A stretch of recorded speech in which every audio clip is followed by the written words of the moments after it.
you'll hear a conversation between Alan and Jeanna, the office counsellor of a company. First, you have some time to read questions 1 to 6.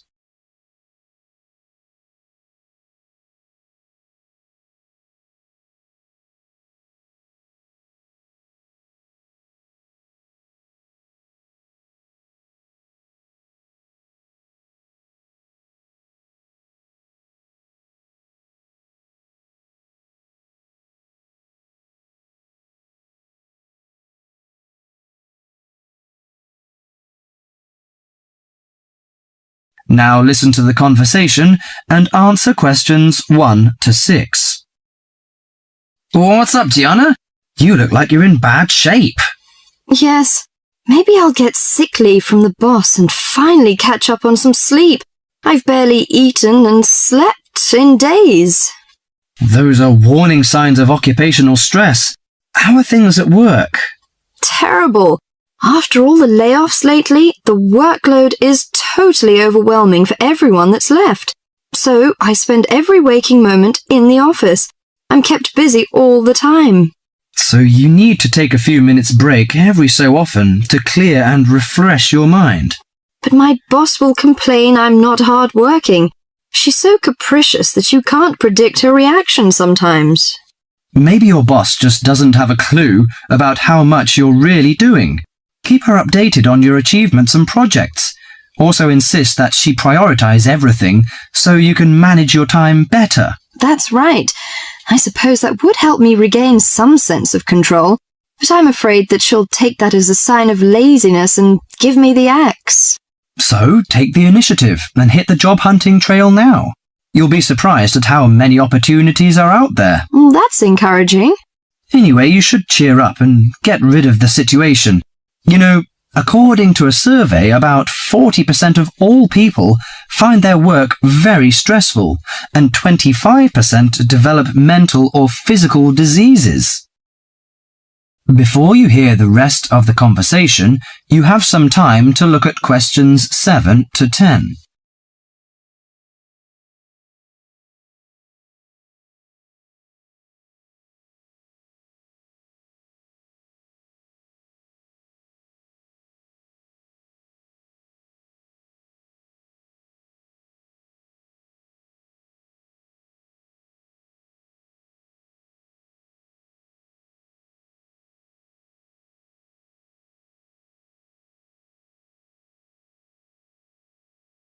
Now listen to the conversation and answer questions 7 to 10. So serious? I didn't know that. How do the problems start? You know, they start when conflicts at work induces stress. Your body reacts by flooding the bloodstream with hormones that tense up your muscles and increase your blood pressure. This is meant to save you in a fight-or-flight situation, but leads to a host of illnesses, ranging from insomnia and headaches to heart attacks, when it occurs regularly over an extended period of time. What should I do to prevent such things happening? Well, most occupational stress is attributed to a recognized lack of control. You should act in advance to relieve the problems. For example, you should actively pursue career opportunities rather than quietly worry about getting fired. Of course, you can't control everything, so you need to help your mind and body cope. Keep a journal to release your frustrations, take short walks to calm down, or if necessary, simply take a mental health day. That is the end of part 1. You now have half a minute to check your answers.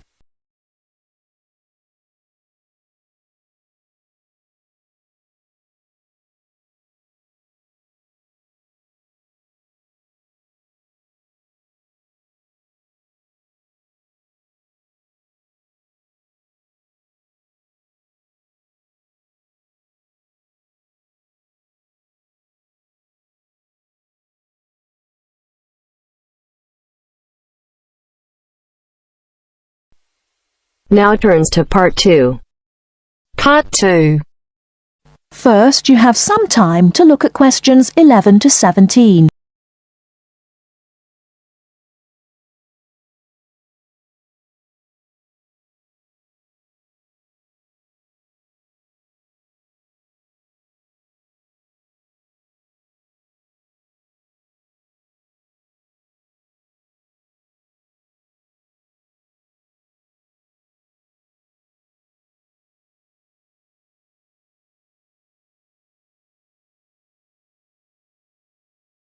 Now, listen carefully and answer questions 11 to 17. Hello, and thanks everyone for coming here today. I know it's always a bit stressful going for a job interview, but it's best to be prepared. For any of you who may not know me, my name is Fiona Ogilvie, and my job is to offer guidance and support for students with special needs. Now, you wouldn't be here today if you weren't interested in finding a job in the holidays. So let's get down to it and see what things you need to be looking out for. Most of you, I hope, will be applying for jobs with the companies that have been recommended by the university. The reason for this is that we here at the university already know these companies and have established good working relationships with them. I've also been to visit all of them and checked out the facilities they have to offer. You really need to make informed choices when you're looking for a job, and make sure you know before you even get to the interview stage that your needs will be met.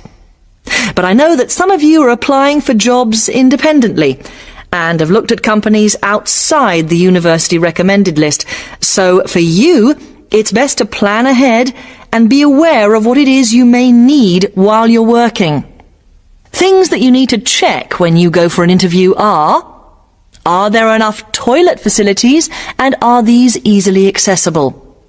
Also, you want to check that all the public areas inside the building are barrier-free, so you can get direct access to these public spaces whenever you need to. And ask about ramps into the building, so you know how many there are and where they are located. These kinds of things are so much more difficult to sort out when you've started work, as they take time. But ramps are an absolute must, so please make sure you know where they are. Another thing you must make sure of is that the lifts have the correct lowered control panels. Ask if all the lifts have this facility, or if it's only certain ones. Now, something I think that is often overlooked is working hours. What you want to make sure of is that you get flexi time. This basically means that your working hours are flexible, and you can clock on and clock off in times that suit you. Within reason, of course. Most companies do recognise that it takes much longer for someone in a wheelchair to get on and off buses and trains. Public transport can take that much longer, so you need to be organised and prepared. And for those of you lucky enough to own a car, check how many disability parking spaces are available. Remember that it's your right to have a disabled parking space. These also need to be near enough to a wheelchair accessible entrance or ramp. OK, are there any questions before we move on? Before you hear the rest of the talk, you have some time to look at questions 18 to 20.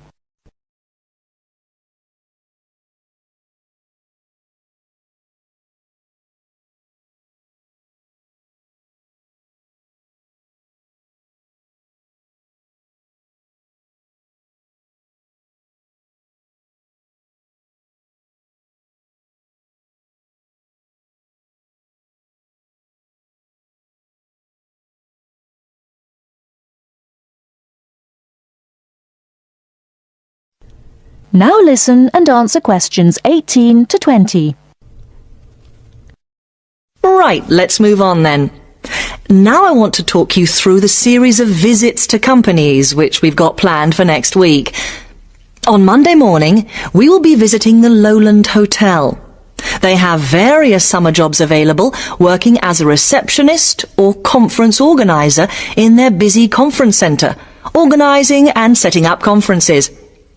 You need to be prepared for working in an office environment and spending quite a bit of time talking on the telephone. The bus leaves for the hotel at 9 a.m, so make sure you leave yourself plenty of time to get there. When you arrive at the hotel, please gather in the reception area and wait for someone to take you to your first session, which will be a talk. The talk at the hotel will begin at 10 a.m, and then there will be a short tour of the hotel. There will be a light lunch provided, which is usually salads and sandwiches. The next place we'll be visiting will be on Tuesday afternoon.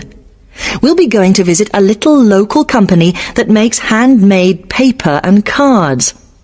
For those of you studying art, this may be just what you're looking for. We'll be taken on a tour of the company which lasts 3 hours. The tour will start at 3:30 p.m. and after that you'll have a chance to meet some of the staff. Tea and coffee will also be provided.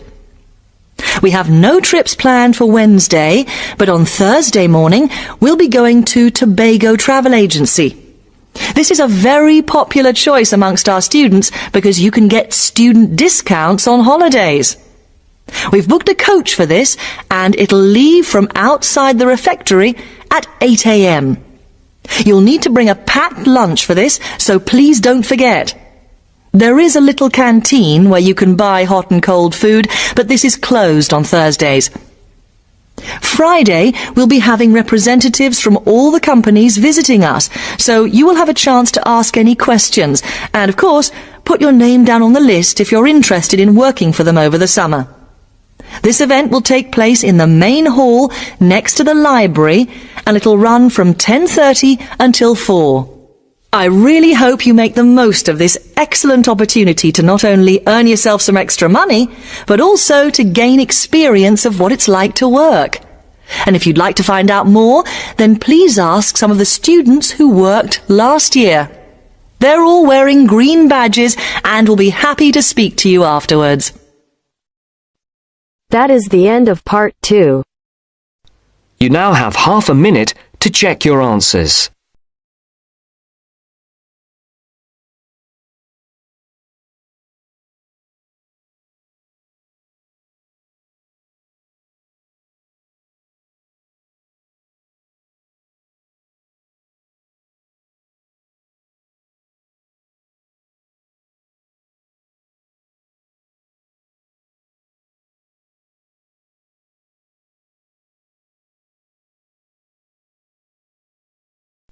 Now turns to part 3.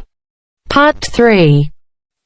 You are going to hear a tape recording of instructions and advice, which a woman called Martha has left for her friend John, who is coming to stay at her house and take care of it while she is away. First, you have some time to look at questions 21 to 24.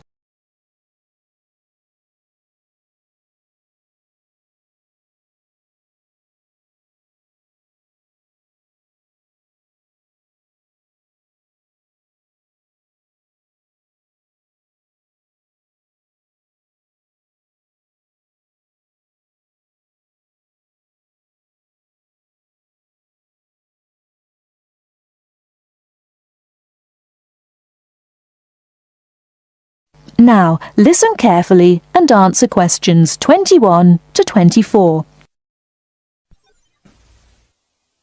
Hello, John. Welcome to the house. I'm really pleased that you can be here to look after my house while I'm away. Here are some things you need to know about the house.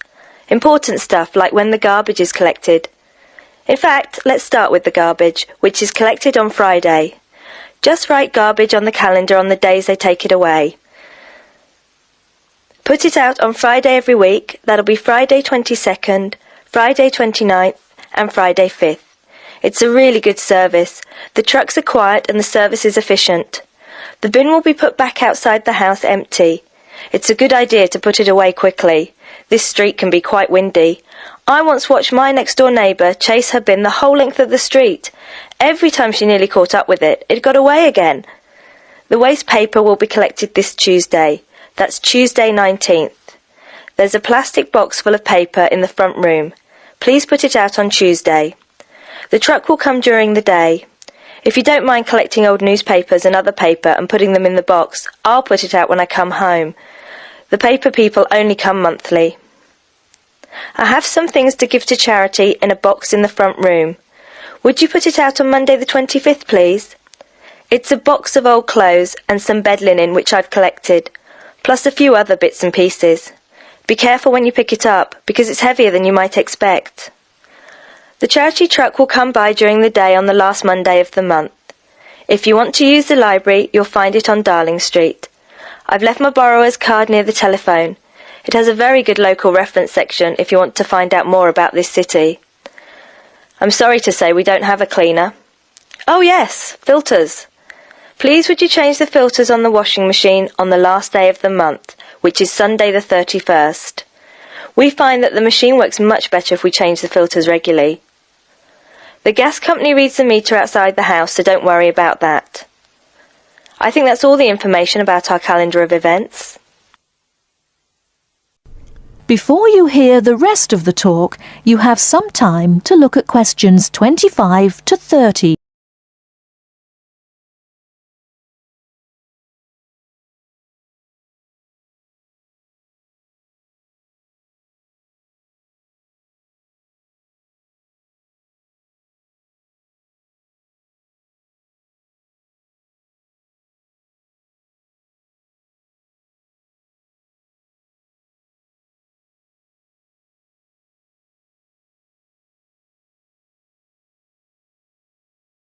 Now listen and answer questions 25 to 30. Well, John, I'm trying to think what else I should be telling you. As you know, I'm going to a conference in London. I hope to have a little time to look around. It's a great city. I do hope I manage to get to at least some of the theatres and museums. I'm looking forward to all the things I have to do at the conference too. I'm giving a paper on Tuesday the 26th, and there are a couple of really exciting events planned later in the conference programme. I hope to meet up with an old teacher of mine at the conference. She taught English literature at my old high school, and we've kept in touch through letters over the years. She teaches now at the University of Durham, and I'm really looking forward to seeing her again. By the way, I expect you're hungry after your trip. I've left a meal in the refrigerator for you. I hope you like cheese and onion pie. Would you do me a favour, please? I haven't had time to cancel an appointment. It was made a long time ago, and I forgot about it until this morning.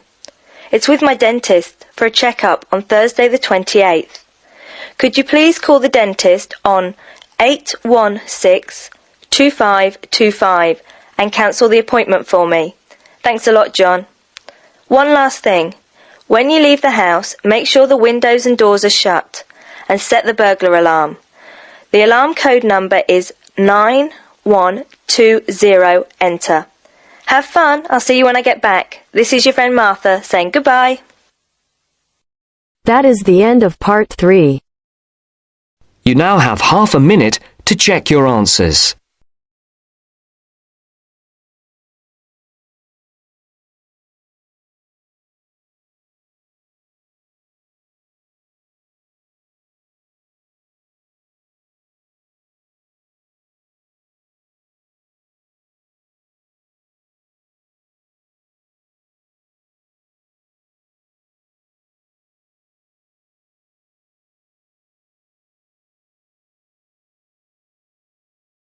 Now turns to part 4.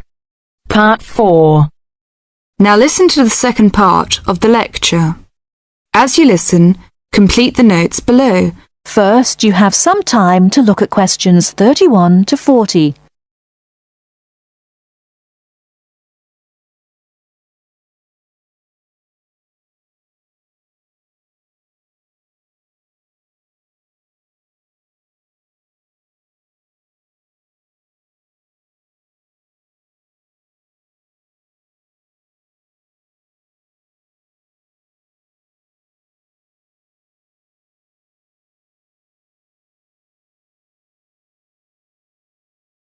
Now listen carefully and answer questions 31 to 40. Now let's turn to shopping, which may interest you more. In general, shops open at 9 o'clock in the morning and close at 5:30 in the afternoon. In country towns and quieter suburbs, smaller shops close for an hour at lunchtime, and once a week there tends to be an early closing day when most shops shut during the afternoon. Many cities have a late night once a week when shops stay open until approximately 8 o'clock in the evening. You should ensure that anything you bring into the country, such as travelling irons, heated rollers, hair dryers and electric shavers, can be used on the standard British voltage, which is 240 volts, 58Z. Many hotels will, on request, be able to supply adapters for electric shavers. When you travel, you may want to send postcards home. Stamps can be bought at post offices throughout Britain. They are open from 9 o'clock to 5:30 Monday to Friday, and until 12:30 on Saturday. Stamps can also be bought at postal centre stamp dispensers, at large stores and major tourist attractions. For posting letters, you don't have to go far before finding a red painted letterbox. Alternatively, use the letterboxes at post offices. You may ask how much to tip in hotels and how much it is for a taxi. There are no fixed rules on tariffs about this, and the following is intended only as a guide to customary practice. Most hotel bills include a service charge, usually 10 to 12%, but in some larger hotels, 15%. Where a service charge is not included, it is customary to divide 10 to 15% of the bill among the staff who have given good service. In restaurants, if a service charge is not included in the bill, then 10 to 15% is usually left for the waiter. For porters, we usually give 30p to 50p per suitcase. For taxis, 10 to 15% of the fare. Hairdressers, £2 according to how much work they have done, plus 50p to the assistant who washed your hair. If you drive in Britain, you should remember to drive on the left and overtake on the right. The wearing of seatbelts is compulsory for the driver and front seat passengers. Now let's talk about full details of Britain's road regulations. A copy of the Highway Code can be obtained from offices of the Automobile Association, AA, or Royal Automobile Club, RAC, at most ports of entry. These two motoring organisations can also provide plenty of helpful information to all motorists. Contact AA. Telephone is 01 854 7373, 24-hour service. RAC telephone is 0304 204 256, 24-hour service. For something more serious, telephone operators will give you the telephone number and address of a local doctor's surgery. Alternatively, you can go to the casualty department of any general hospital or, in the case of severe emergency, dial 999. 999 is free. Remember, unless you belong to a European Community country or one with which the UK has reciprocal health arrangements, you will be charged for the full cost of medical treatment in Britain, except in the case of accidents or emergencies requiring outpatients treatment only. It would therefore be wise to take out full medical insurance before leaving home. That is the end of part 4. You now have half a minute to check your answers.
Give it to me.